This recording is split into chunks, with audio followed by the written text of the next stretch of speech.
the shining cat, the Asian raccoon, the red panda.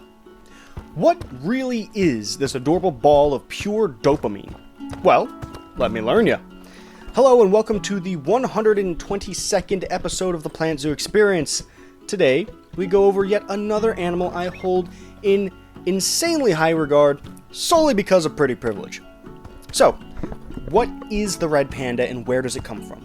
Well, native to the eastern Himalayas in Nepal, Bhutan, northeast India, Tibet, Sichuan, Yunnan, and Myanmar, they are an animal all of their own, being the last of the Aluridae family.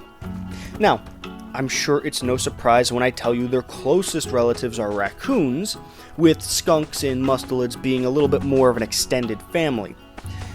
However, this was not always known, as the previous names indicate, like shining cat, the scientific name for it.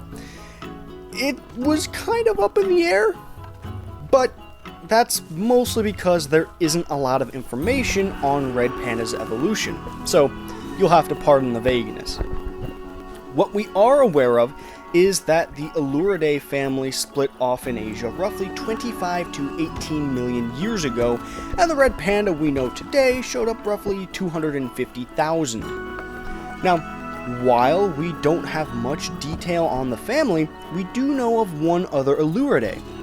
This is Simoceon, a red panda relative that was the size of a fucking mountain lion. This animal was native to Eurasia and, for a small time, North America.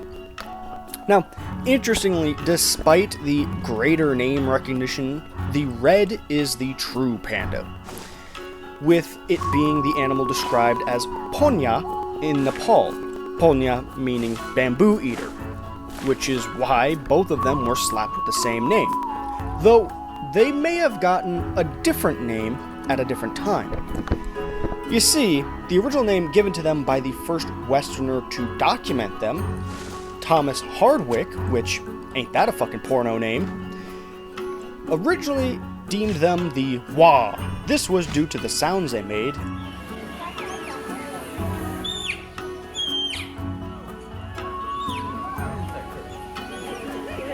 And unfortunately for all of us who want to see more red panda-based Warhammer characters, Frederick Cuvier, yeah, that guy, decided to be lame and named them the Red Bamboo Muncher. Interestingly though, it seems that in 2020, scientists realized that there are actually two subspecies of red panda, the Himalayan and the Chinese. What's the difference? Fuck if I could tell, but I'm not a taxonomist, so I'll let the scientists do science things. Now, when it comes to culture, somehow, the Chinese have almost nothing to say.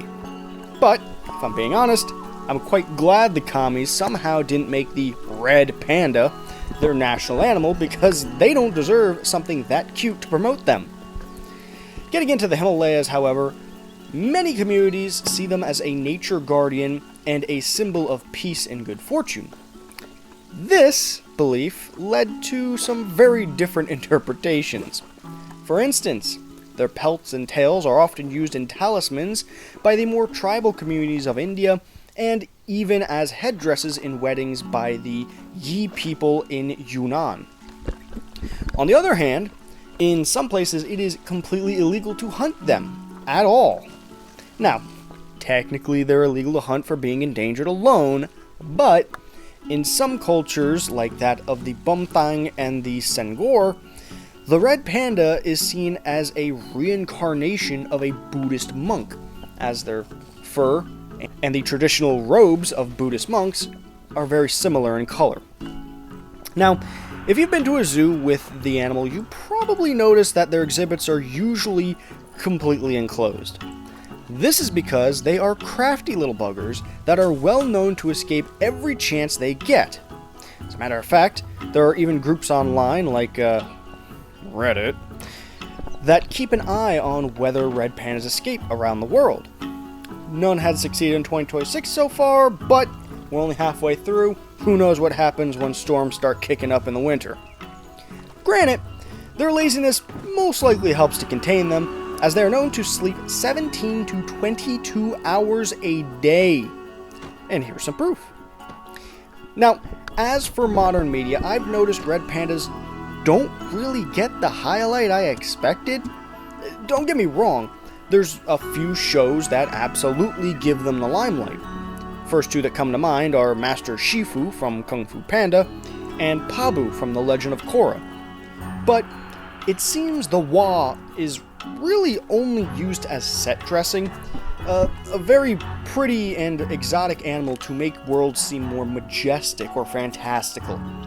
So while they are in a lot of different media, they're just kind of there, and that's disappointing. And I hate to end on a disappointing note, but that's what I got today. Thank you very much for watching. If you enjoyed the video, please leave a like, share, and subscribe. I am sorry that this is a shorter one, especially how much I love this animal. It's just something that has really permeated culture nowadays. Everyone knows what a red panda looks like and is. So trying to find new details you may not be aware of is kind of difficult. But in either case, just remember, go outside, touch grass, hug your loved ones, drink water, and bye-bye.